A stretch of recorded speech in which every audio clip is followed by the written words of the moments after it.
മല്ലു ഫുട്ബോളിന്റെ മറ്റൊരു വീഡിയോയിലേക്ക് എല്ലാവർക്കും സ്വാഗതം. അപ്പോൾ നമ്മൾ ഇന്ന് ഡിസ്കസ് ചെയ്യാൻ പോകുന്നത് മാഞ്ചസ്റ്റർ യുണൈറ്റഡിന്റെ ട്രാൻസ്ഫർ അപ്ഡേറ്റ്സിനെ കുറിച്ചാണ്. അപ്പോൾ കഴിഞ്ഞ കുറേ ദിവസങ്ങളായിട്ട് നമ്മൾ കേൾക്കുന്നുണ്ട് ബ്രെൻറ്റ്ഫോർഡിൽ നിന്ന് എംബുമെ സൈൻ ചെയ്യാൻ പോകുന്നു.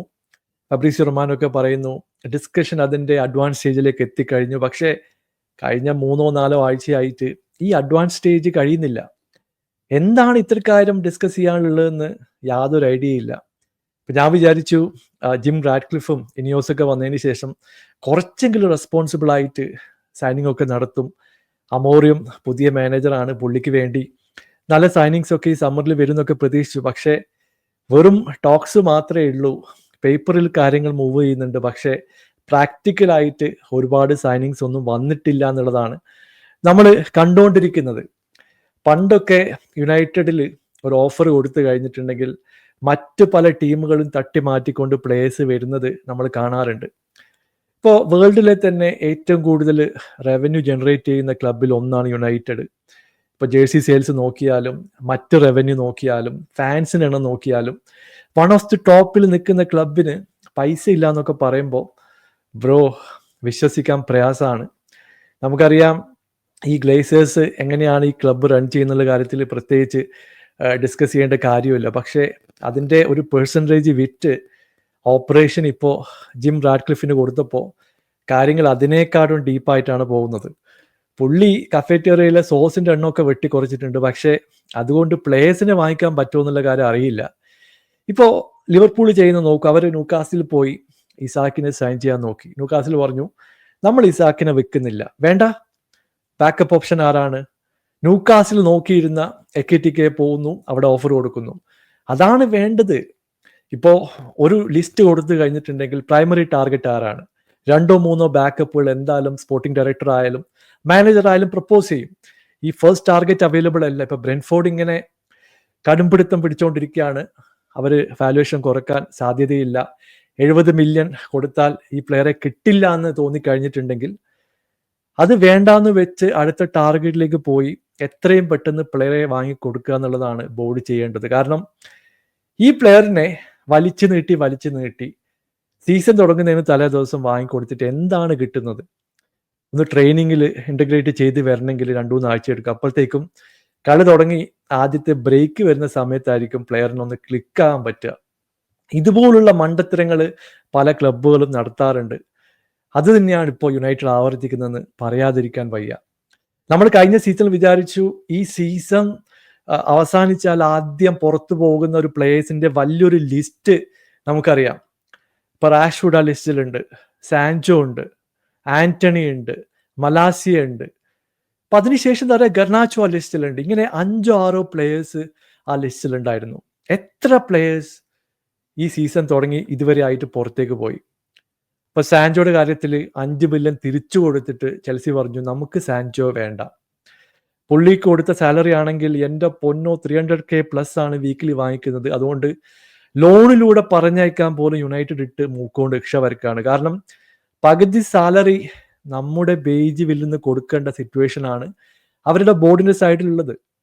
അപ്പൊ സാൻജോനെ പെർമനന്റ് ആയിട്ട് കൊടുക്കുകയാണെങ്കിൽ ഇപ്പോൾ ഡോർമുണ്ട് ഇൻട്രസ്റ്റഡ് ആണെന്ന് കേൾക്കുന്നു. 1-2 ക്ലബ്സ് ഒക്കെ ലോണിലൂടെ എടുക്കാൻ വേണ്ടി ഡിസ്കഷൻ നടത്തുന്നുണ്ട്. എത്രയും പെട്ടെന്ന് ഡീല് ക്ലോസ് ചെയ്യുക. അപ്പോൾ ലോസിലാണെങ്കിലും ആ ലോസ് കട്ട് ഓൺ ചെയ്തുകൊണ്ട് സെല്ല് ചെയ്യുക എന്നുള്ളതാണ്. ഇപ്പൊ ആന്റണിക്ക് റിയൽ ബെറ്റിസിലേക്ക് പോകാൻ താല്പര്യമുണ്ടെന്ന് കേൾക്കുന്നു. ഇപ്പൊ ഇന്ന് പഴയ കോച്ചായിട്ടുള്ള എറിക് ടെൻ ഹാഗിന്റെ സ്റ്റേറ്റ്മെന്റ് വന്നിട്ടുണ്ട്. ബയർ ലെവർകൂസന് ആന്റണിയെ വേണ്ട. 2 പ്രാവശ്യം ആന്റണിയെ സൈൻ ചെയ്തിട്ടുള്ള ഒരു മാനേജറാണ് ടെൻ ഹാഗ് എന്ന് പറയുന്നത്. പുള്ളി ഇപ്പൊ പറയുന്നത് ആ ക്ലബിൽ ആന്റണിയുടെ ആവശ്യമില്ല എന്നുള്ളതാണ്.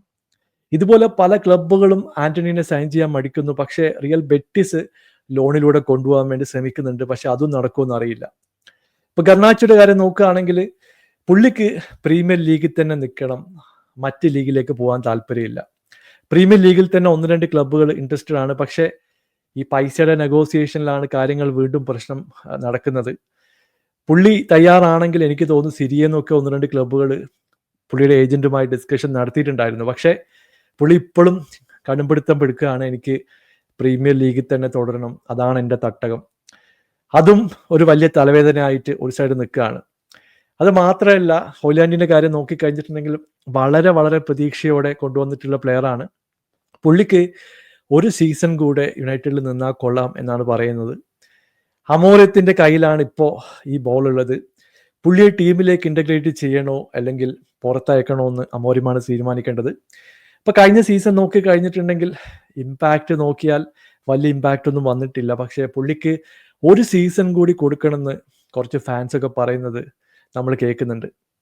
ഇപ്പൊ കൂനിയ വന്നത് മാത്രമാണ് ഒരു പോസിറ്റീവായിട്ട് നമ്മൾ കണ്ടത്. പുള്ളിയെ സൈൻ ചെയ്തു. ഇപ്പോൾ സ്ട്രൈക്കറായിട്ടോ അല്ലെങ്കിൽ ഒരു അറ്റാക്കിംഗ് മിഡ് ആക്റ്റോ ഒക്കെ കളിക്കാൻ പറ്റിയ പ്ലെയറാണ്. പ്രീമിയർ ലീഗ് എക്സ്പീരിയൻസ് ഉണ്ട്. എനിക്ക് തോന്നുന്നു ഫിനിഷിംഗ് കൂടെ ഒരു നെക്സ്റ്റ് ലെവലിലേക്ക് കൊണ്ടുപോയി കഴിഞ്ഞിട്ടുണ്ടെങ്കിൽ ഉറപ്പായിട്ടും നല്ല രീതിയിലുള്ള ഇമ്പാക്റ്റ് കൊണ്ടുവരാൻ കൂനിയക്ക് കഴിയുന്നതാണ് പ്രതീക്ഷിക്കുന്നത്.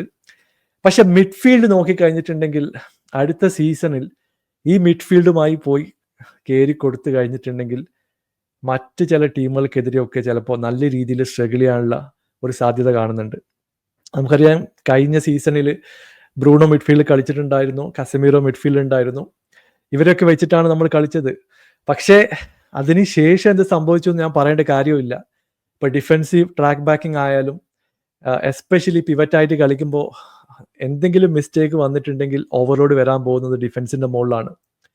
ഇഞ്ചുറി വലിയൊരു പ്രശ്നം തന്നെയായിരുന്നു കഴിഞ്ഞ സീസണിൽ. ഒരു പരിധി വരെ അത് മാനേജ് ചെയ്യാൻ പറ്റിയെന്ന് പറയേണ്ടി വരും.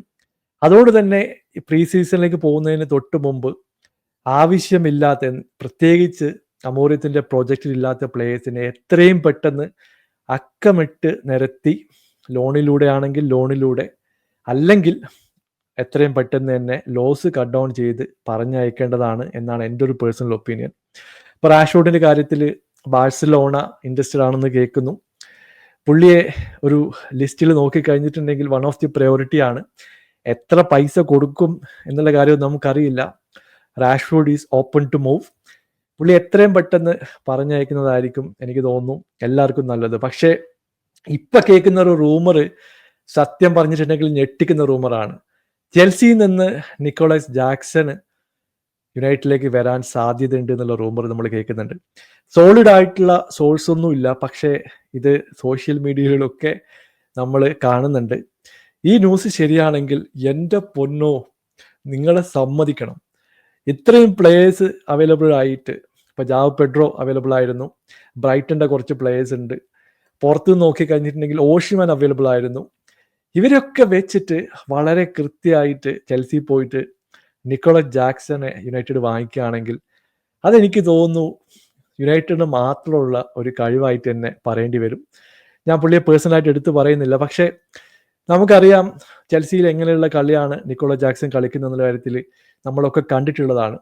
അപ്പൊ പുള്ളി മോശം എന്നല്ല, പക്ഷേ ഇമ്പാക്റ്റ് നോക്കി കഴിഞ്ഞിട്ടുണ്ടെങ്കിൽ വലിയ ഇമ്പാക്റ്റ് ഒന്നും പുള്ളി കൊണ്ടുവന്നിട്ടില്ല. വലിയ പൈസ കൊടുത്തിട്ട് പുള്ളിയെ സൈൻ ചെയ്ത് കഴിഞ്ഞിട്ടുണ്ടെങ്കിൽ അത് മറ്റൊരു തലവേദനയിലേക്ക് പോകാനാണ് കൂടുതൽ സാധ്യത. ഇത് മനസ്സിലാകാത്ത ആരാണ് ആ സ്കൗട്ടിംഗ് ബോർഡിൽ ഇരിക്കുന്നതെന്നാണ് എൻ്റെ ഒരു പേഴ്സണൽ ആയിട്ടുള്ള ചോദ്യം. ഇങ്ങനെ ഒരുപാട് ചോദ്യങ്ങൾക്ക് യുണൈറ്റഡ് ഉത്തരം നൽകേണ്ടതുണ്ട്. എന്തായാലും ട്രാൻസ്ഫർ വിൻഡോ അതിൻ്റെ അവസാന ഘട്ടത്തിലേക്ക് കടക്കുകയാണ്.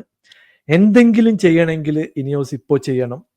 എനിക്ക് തോന്നുന്നു ഒരു നെക്സ്റ്റ് ഗിയറിലേക്ക് പോയി ഒരു 2-3 പ്ലേയേഴ്സിനെ എത്രയും പെട്ടെന്ന് സൈൻ ചെയ്തിട്ടില്ലെങ്കിൽ അടുത്ത സീസൺ ചിലപ്പോൾ ഒരു ഡിസാസ്റ്ററിലേക്ക് കാര്യങ്ങൾ പോയാലും അത്ഭുതപ്പെടേണ്ടതൊന്നുമില്ല.